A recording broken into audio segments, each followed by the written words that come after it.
एक ऐसी दास्तान, एक ऐसी कहानी जो आज आपको सच बयां करने वाली है। मैं कम्युनिटी वाला कमलेश इंसा आज एक ऐसी सत्य की कहानी उन स्टूडेंट के लिए है। जी हां, आपने बिल्कुल सही सुना है।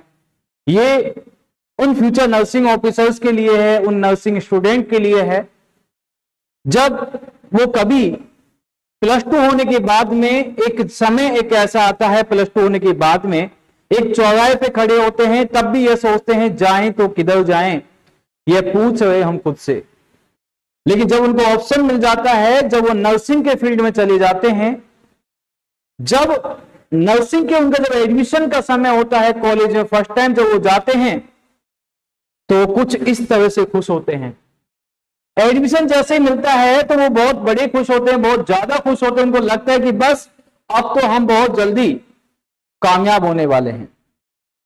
एडमिशन होने के बाद में जैसे जैसे सेशन उनका चलता है, वैसे वैसे बस ये खुशी, ये जब बीएससी नर्सिंग फर्स्ट ईयर का समय होता है, जब वो स्टेथोस्कोप डाले जाते हैं और यहां पे वो अपने नई नई स्टेटस, नई नई कहानियां बनाते हैं कि बस हर दिन एक सपना देखते हैं और हर दिन ऐसा सपना देखते हैं कि बस अब हम बहुत जल्दी कामयाब होने वाले हैं, हम नर्सिंग ऑफिसर बनने वाले हैं।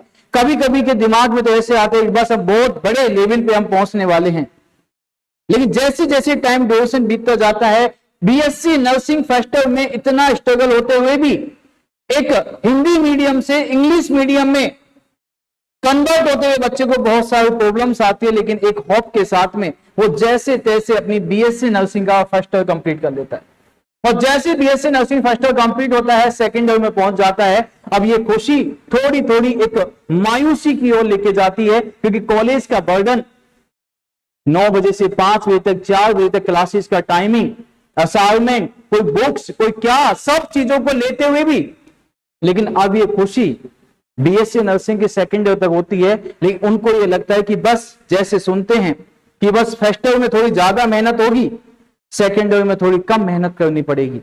यस, लेकिन ये जैसे जैसे सेकेंड ईयर का समय निकलता है, उनको लगता है कि बस थर्ड ईयर में थोड़ा सा ऐश कर लेंगे।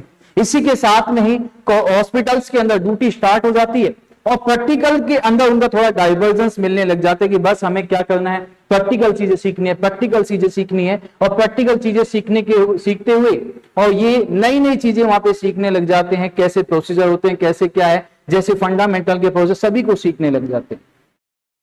ये होता क्या है, सेकंड ईयर जैसे ही हुआ, इसी के साथ में हॉस्पिटल ड्यूटीज के साथ साथ बस अब धीरे धीरे जैसे ही आपके फाइनल की ओर जाते हैं, बर्डन और ज्यादा बढ़ता हुआ चला जाता है, ये डिप्रेशन और बढ़ता हुआ चला जाता है। बस एक एडोलसेंट जो एज होती है वो एक थोड़ी सी डिप्रेशन की ओर जाती है। बस हमें हर टाइम, एवरी टाइम यही लगता है कि बस और पढ़ा जाए, और पढ़ा जाए, और पढ़ा जाए। कब तक?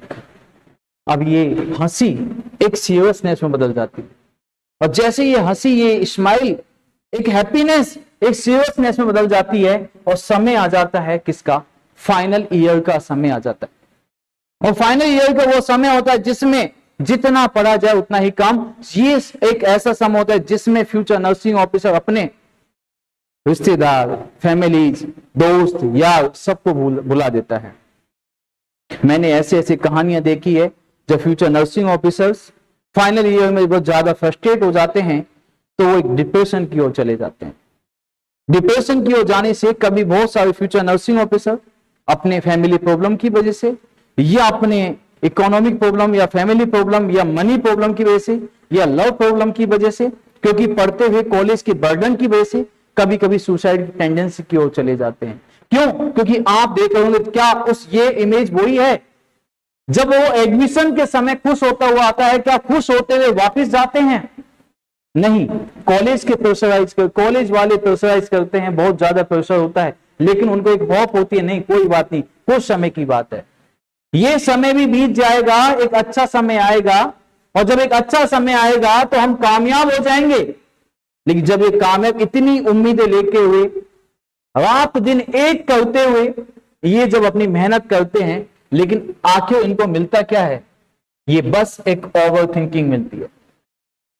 एक ओवर थिंकिंग के साथ साथ अब दिमाग में चलता है कि बीएससी नर्सिंग कंप्लीट होने के बाद में आखिर जाना कहां है, किधर जाएं, और ये अपने आसपास में अपने सीनियर्स, जूनियर्स या जितने भी अपने हॉस्पिटल्स के साथ वाले लोगों के साथ में थोड़ा कंसल्ट करने लगते हैं, लेकिन फिर भी किसके शिकार हो जाते हैं, यहां पे सिर्फ और सिर्फ एक ओवर थिंकिंग या एंजाइटी के शिकार हो जाते हैं, क्योंकि lack of knowledge, lack of education, lack of guidance की वजह से।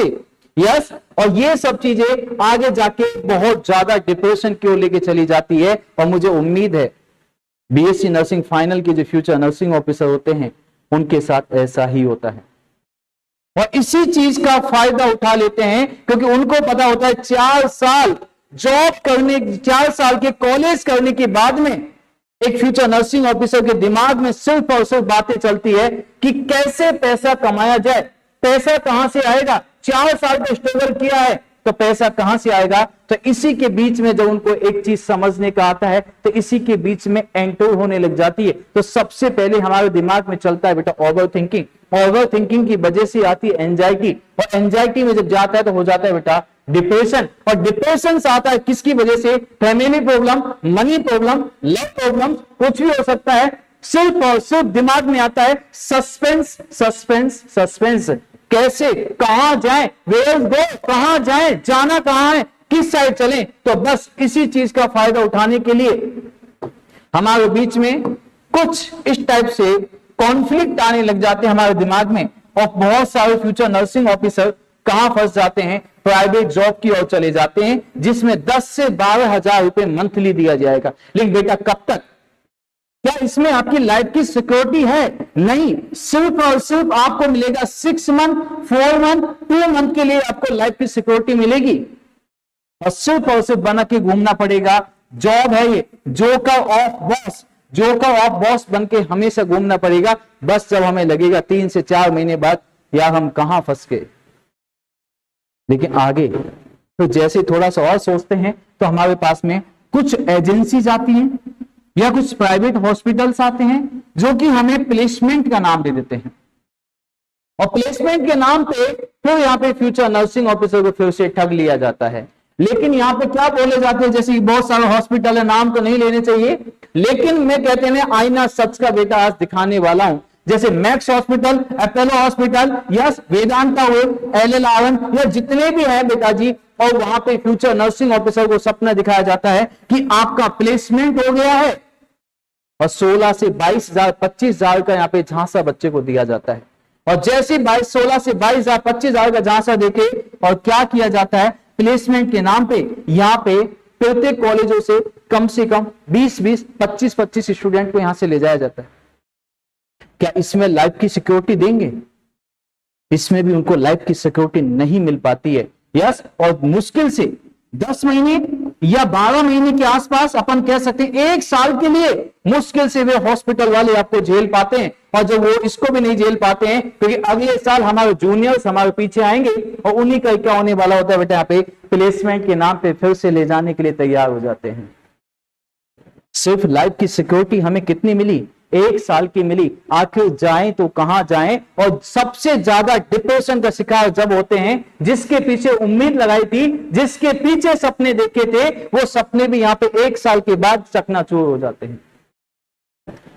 प्रॉब्लम सबको है, पैसे की प्रॉब्लम, मनी प्रॉब्लम, जो भी है लाइफ में सबके साथ चलता है। लेकिन अब जाएं तो कहां जाएं, यही सस्पेंस सस्पेंस सस्पेंस दिमाग में चलता रहता है कि सर यहां पे हमारी बिल्कुल सिक्योरिटी नहीं है, यहां पे हमारी लाइफ सिक्योरिटी यहां पे भी नहीं है। तो बेटा बस यदि आपने सपना देखा है फ्यूचर नर्सिंग ऑफिसर बनने का, तो आपका हमेशा एक ही होना चाहिए टारगेट। यदि आपने बीएससी नर्सिंग किया है तो आपका टारगेट सिर्फ और सिर्फ होना चाहिए कि जब तक हम अपने प्रत्येक सपने को साकार नहीं कर लेंगे, जब तक हम चुप बैठने वाले नहीं हैं। इसी के लिए ही आपको पता है अपकमिंग जो वैकेंसी है, ये हमें लाइफ हमेशा हमें बड़ी बड़ी अपॉर्चुनिटीज देनी आती है कि बस भाई अपने आप पे कंट्रोल रखो, पेशेंस के साथ चलो, और पेशेंस के साथ चलोगे तो जिंदगी में कामयाब हो जाओगे। और इसी के लिए में 3500 प्लस वैकेंसी है, आरएमएल में 660 के समथिंग वैकेंसी है, एसजीपीजीआई में 1426,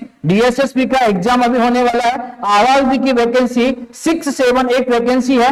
yes, Rohtak PGI, DMER, JIPMER, GMCH, KGMU, UP UMS, RIMS, उसके बाद में हरियाणा सीएचओ, यूपी पीजीआईसीएच, इसके बाद में Kalyan Singh super speciality cancer institute. इतनी सारी वैकेंसीज ये कहती है कि बेटा कहीं भी भटकने की आवश्यकता नहीं है, क्योंकि 4.5 साल सिर्फ आप भटके हो। निवेदन है आपसे, सिर्फ इतना सा निवेदन है, यदि आपको अपनी लाइफ प्यार है, यदि आप अपने आप से प्यार करते हो, अपनी जिंदगी को सिक्योर करना चाहते हो, तो ये छोटे मोटे झांसों में नहीं आके आप अपने आप को 4.5 साल यदि दिया है तो मात्र 5 से 6 महीने और थोड़ा सा स्ट्रगल कर लीजिए my dear future nursing officer.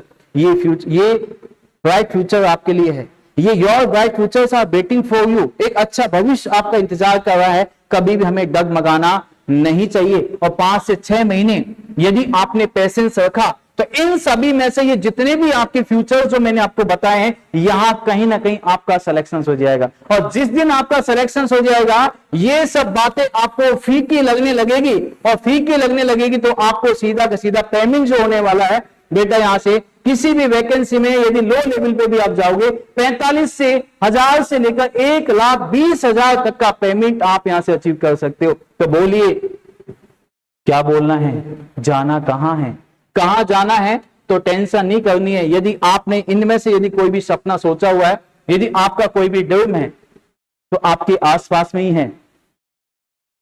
जो अभी तक यदि इतने फ्यूचर नर्सिंग ऑफिसर का यदि सपना बना सकती है, यदि उनको अपने डेस्टिनेशन दिलवा सकती है, यदि उनके घर की गरीबी को खत्म कर सकती है, यदि उनके मां बाप के आंखों में आए हुए आंसू को पोंछ सकती है, यदि इनके प्रत्येक सपने को साकार कर सकते है, तो आप क्या क्यों नहीं कर सकती।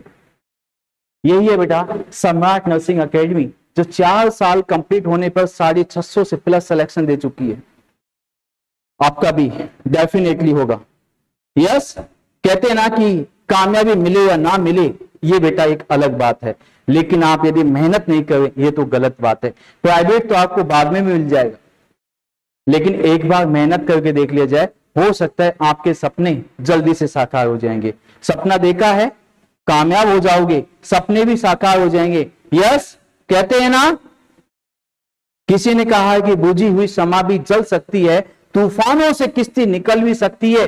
बस बेटा होके मायूस आप अपना इरादा मत बदलिए, आपकी किस्मत हो सकता है इसी 2024 के एंडिंग तक पक्का बदल सकती है। Thank you so much. जय हिंद, जय भारत।